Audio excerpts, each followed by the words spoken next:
नमस्कार. मालिकेच्या आजच्या भागामध्ये आपल्याला पाहायला मिळणार आहे सगळेजण जेवायला आलेले असतात. कला ही सर्वांच्या सोबत जेवत असते, तिथे जेवायला वाढत असते. अद्वैतला मात्र पुरणपोळीचा बेत खूपच आवडलेला असतो आणि तो खूपच खुश झालेला असतो.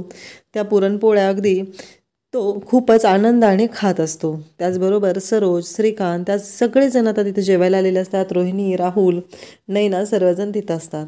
तेव्हा कला अद्वैतला विचारते, चांदेकर तुला पोळी वाढू का? तेव्हा अद्वैत म्हणतो, संपले ना माझ्या ताटातली, मग वाढ ना. तेव्हा आबा मग अद्वैतकडे पाहत असतात. सरोजचं मात्र या सगळ्यावरती बारीक लक्ष असतं. अद्वैत आणि कला यांचं काय चाललेलं आहे याचा विचार ती करत असते. त्याचबरोबर घरातील सर्वांना धक्का बसलेला असतो की हा पुरणपोळीचा बेत का आहे. त्यांना कोणालाच काही कळत नसतं. तेव्हा कला मात्र अद्वैतला म्हणत असते, चांदेकर मगाशी तर तू म्हणाला होता ना ह्या पुरणपोळ्या चांगल्या झालेल्या नाही आहेत. म्हणजे काय? त्यावेळेस मला असं वाटतंय आज तर नक्कीच तू अर्धा डझन तरी खाणार आहेस. त्यावेळेस आबांना कला पोळी वाढवायसाठी जाते. तेव्हा आबा म्हणतात की नको मला. त्याचबरोबर रजनीलाही कला म्हणते की रजनी मॅडम तुम्हीही जेवायला बसा. तेव्हा रजनी म्हणते की एवढं वाढून घेते आणि मग मी बसते. त्याचबरोबर संगीताही तिथं जेवायला वाढायचं काम करत असते. त्यावेळेस कला आबांकडे गेल्यावर आबा नको म्हणतात.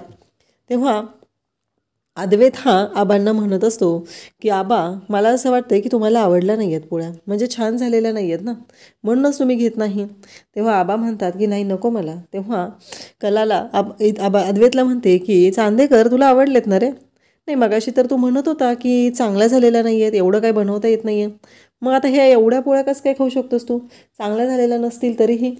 तेव्हा अद्वैत पाहत असतो आणि कलाला म्हणत असतो नाही झाल्यात चांगल्या. तेव्हा आबा म्हणतात की अरे जरा बायकोने असं काही आपल्यासाठी बनवलं तर त्याचं कौतुक करायचं.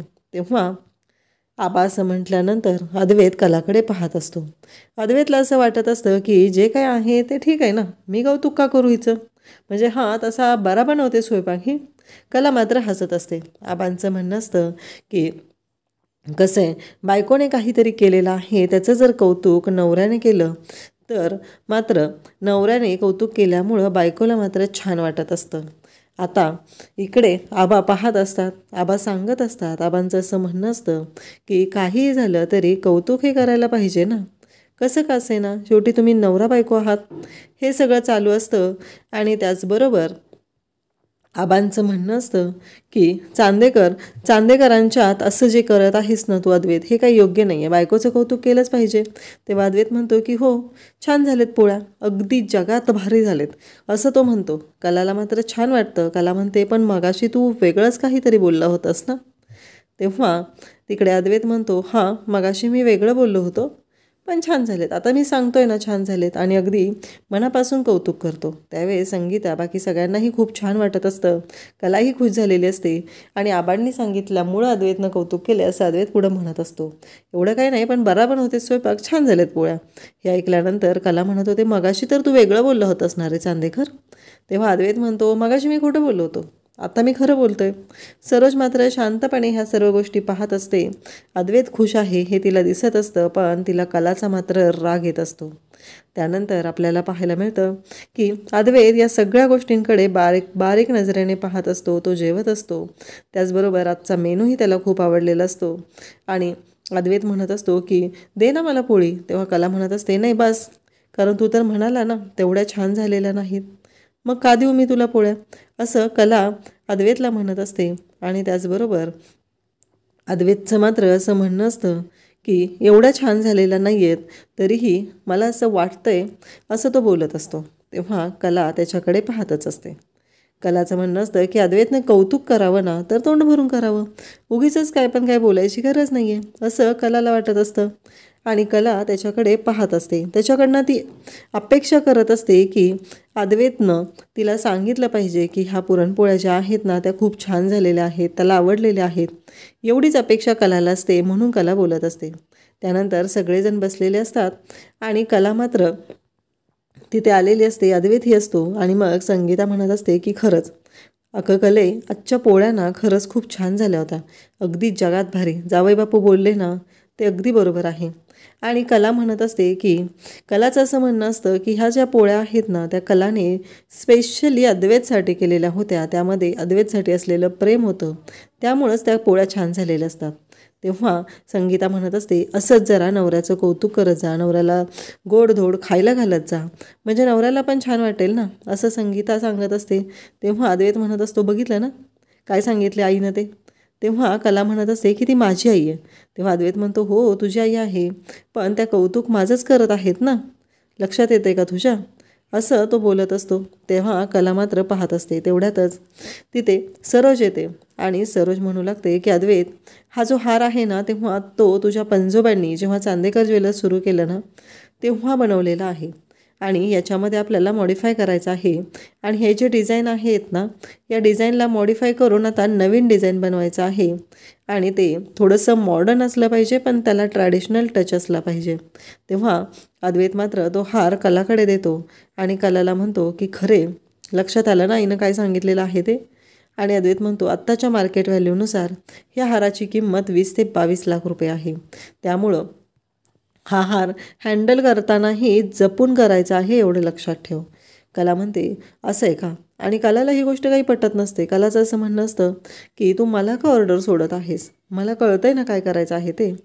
पण कला शांतपणे अद्वैतचं ऐकत असते.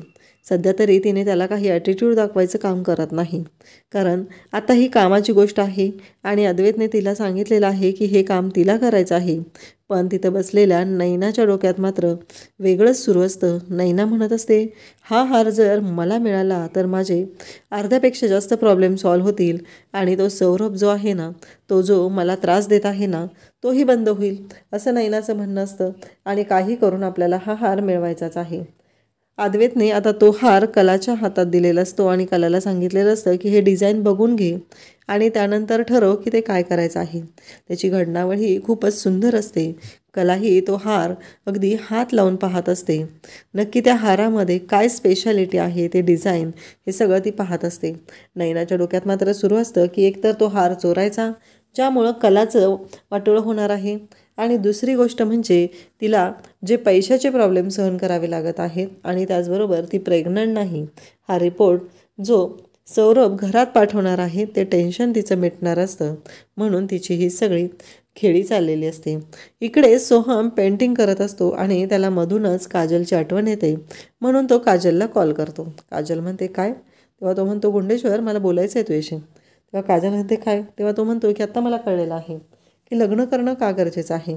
कसं माहिती आहे का, माणसाला एकमेकांशी संवाद साधता यावा असं ते फालतू कारण काहीतरी देत असतो. तेव्हा मात्र इकडे काजल म्हणत असते की ते पेंटिंग करतोयस ना, तेच करत बसतो, कारण हे सगळं मला सल्ले देऊ नकोस. कसं आहे, माझे आईबाबा माझ्यापासून गोष्टी लपवणार, माझी मदत घेणार नाहीत, हे काही मला पटत नाही.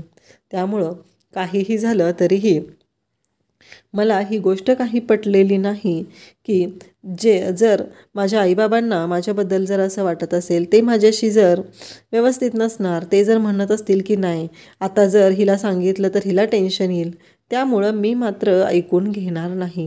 कारण माझ्या आईबाबांनी मला सगळ्या गोष्टी सांगितल्या पाहिजेत आणि जर मला त्यांनी सगळ्या गोष्टी सांगाव्या असं वाटत असेल तर महत्त्वाची गोष्ट आहे ते म्हणजे मी लग्न न करणं. जर मी लग्न नाही केलं तरच माझ्या आईबाबांबरोबर मी राहू शकणार आहे. पण इकडे सोहमचं असं म्हणणं असतं की काहीही झालं तरीही आत्ता तुझे म्हणत आहे तेही मला पटत आहे, पण त्याहीपेक्षा की आता असं आपल्यासोबत असं बोलल्यानंतर काजलला धक्का बसतो.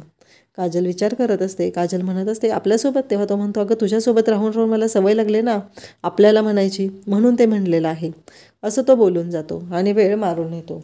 इकडे कला रूममध्ये असते. अद्वैतही आलेला असतो. कला अद्वैतला म्हणत असते की चांदेकर, माझं एक काम करशील का रे. तेव्हा अद्वैत म्हणतो, काय तू कोणाला काम सांगते, तुझ्या लक्षात येतं आहे. तेव्हा कला म्हणते, हो मला माहिती आहे, मला सांग, एवढं सगळं मी तुझ्यासाठी करायचं, तुझ्यासाठी कॉफी बनवायची, त्याचबरोबर तुझ्यासाठी आज मी पुरणपोळीचा बेत बनवला, तुला काय आवडतं नको या सर्व गोष्टी पाहायच्या, आणि तू काय करतोस रे माझ्यासाठी, म्हणजे तुला काय करणं होतं माझ्यासाठी ते सांग ना, तू काहीच करत नाही आहेस माझ्यासाठी, असं कला त्याला बोलत असते. तेव्हा अद्वैत विचार करू लागतो, हे असं काय बोलत आहे माझ्याशी.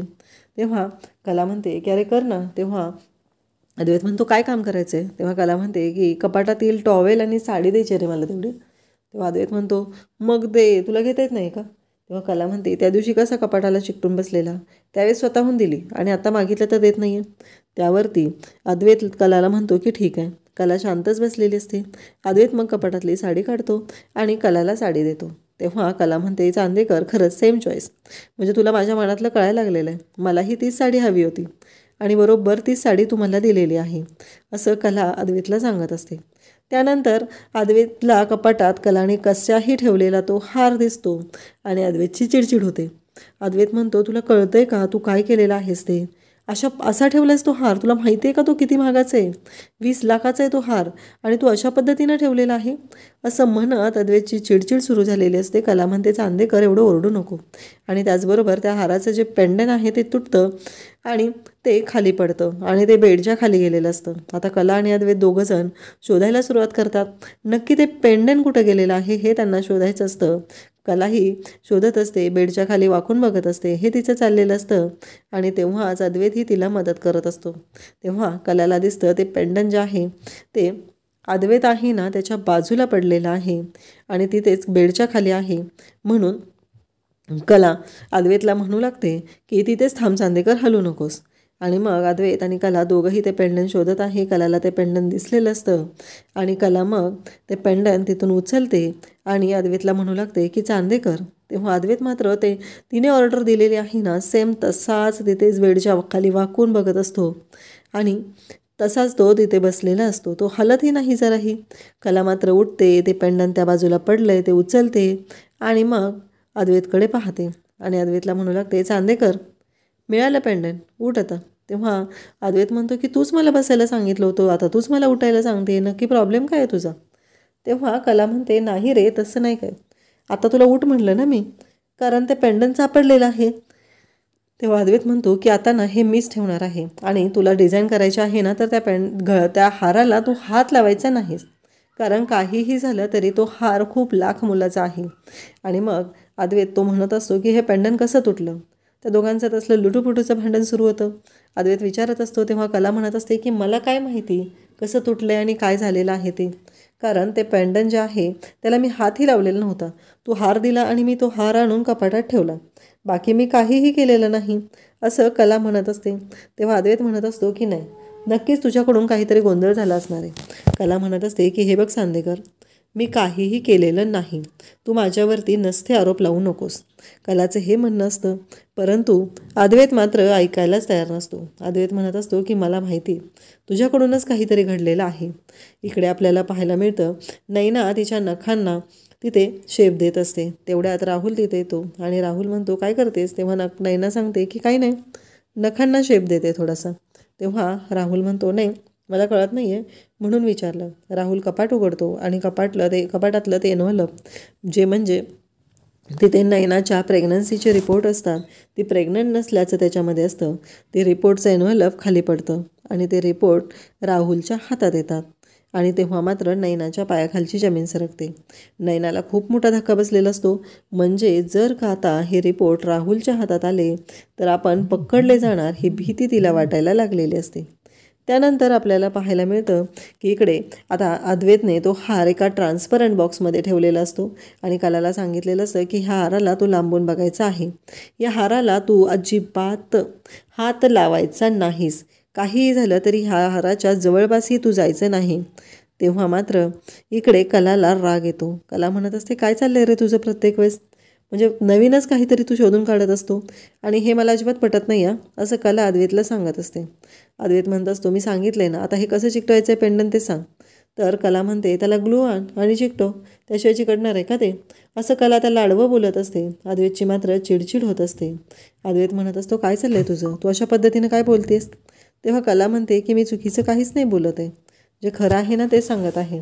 आणि मग कला त्याला म्हणते की जर ते पेंडन त्याला लावायचं असेल तर मला ना ते पेंडन हातात घ्यावं लागेल आणि तरच मला कळणार आहे की ते पेंडन मी कसं जोडू शकते. अद्वैत म्हणतो, ठीक आहे घे मग हातात. आणि अद्वैत कलाला ते पेंडन तिच्या हातात घ्यायला सांगतो आणि ते पेंडन जोडून घेतो.